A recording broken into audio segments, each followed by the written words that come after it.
Welcome.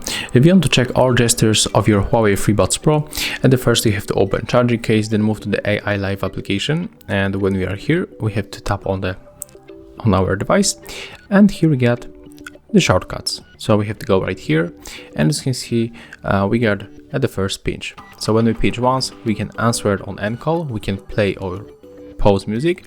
When we pinch twice, we can reject call or play next song, and when we pinch 3 times, we can play previous song. We can go and for another one, then we get the pinch and the hold.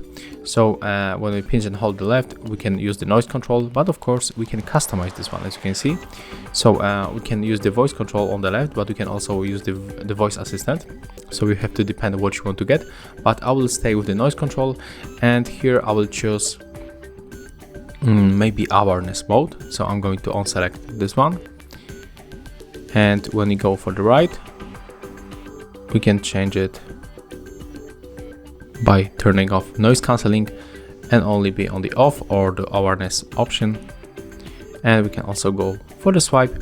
So when we swipe at the bottom or the upper section, we can adjust volume. So that's how it looks. Thank you guys for watching. Leave thumbs ups, comments, and subscribe to our channel.